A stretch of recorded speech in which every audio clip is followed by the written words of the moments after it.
Hello, everybody, and thank you for joining us for our Holy Week podcast. Each day, we're going to look at some of the events happening in that final week leading up to Jesus' death on the cross. So today is Tuesday, and we're going to see him teaching in the temple and having controversies with religious leaders. Now, yesterday, we saw Jesus stir things up pretty good.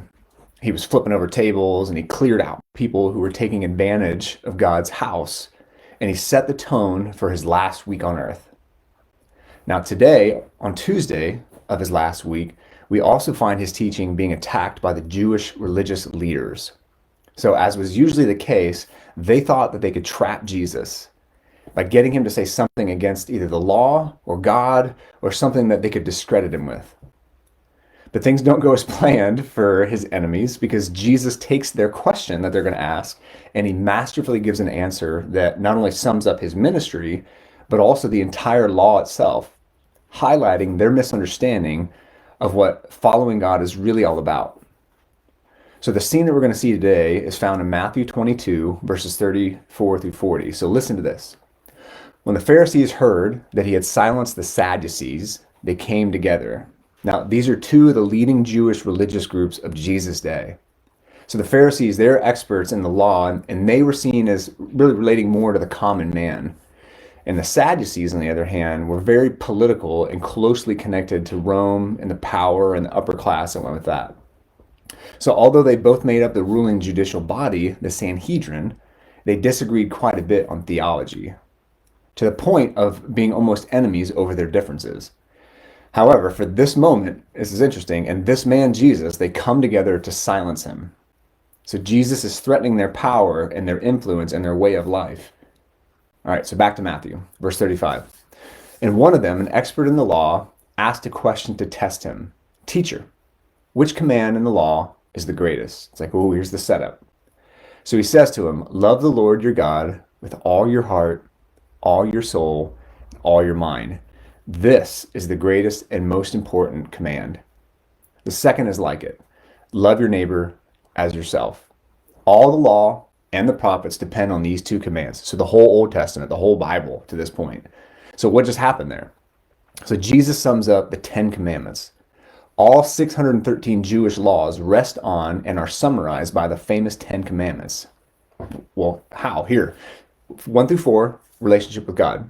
5 through 10, relationship with other people. So check out Exodus 20 for all 10. So love God, love people. That's what we call the greatest commandment. So according to Jesus, the most important thing that we can do is to love God first and then to extend that love and relationship to others. It's not easy, but that is the call on the Christian life. It doesn't mean we just let people do whatever they want or that we don't stand for what's right. It just means that we stand for truth. And listen to this, we stand for truth in a way that's driven by love and actually seeks the best for those around us. It's hard. Most importantly, though, our love for others points people to the love of God that we are reflecting. So it's interesting that Jesus would cover this so explicitly just a few days before he would give the greatest example of all of love of God and love of others, right? The cross.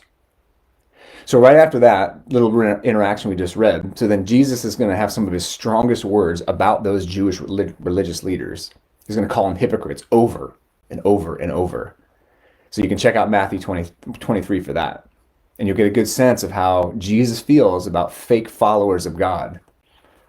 So then he finishes out Tuesday teaching about the end of the age and what has become known as the Olivet Discourse. That's recorded in Matthew 24 and 25. There, you're going to find some of the most concise teaching of Jesus about the end times. And he stresses that persecution and serious difficulty will come upon the earth. And that's just the early stages of the end. His big emphasis is to be ready for when it comes. So I think people lose sight of that when they think of the end, because I feel like a lot of times I hear people preparing for the wrong thing. Like, we want to be ready to survive, or we want to be able to defend ourselves. It's like zombie apocalypse.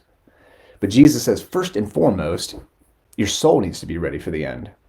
And that puts pressure on Christians, I think, and non-Christians alike, because we either need to make sure that he is our Savior, or we need to be sharing the hope that is found in the Savior so that others can make that choice for themselves.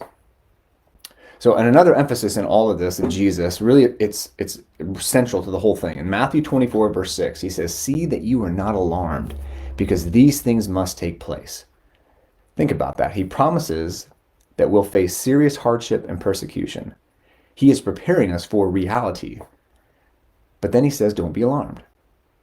I think a lot of people need to hear that right now with the way the world looks.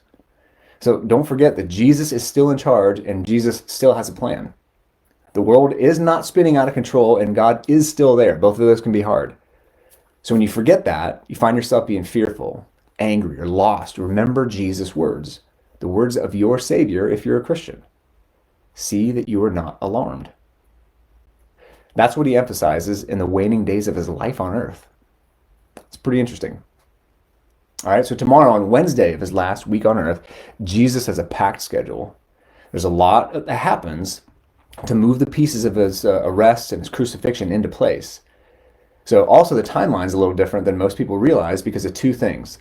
Jewish reckoning of time, and then the high Sabbath that's on that Friday, which is the day before the typical Sabbath on Saturday. So join me tomorrow to see what I'm talking about. I look forward to it. See you then.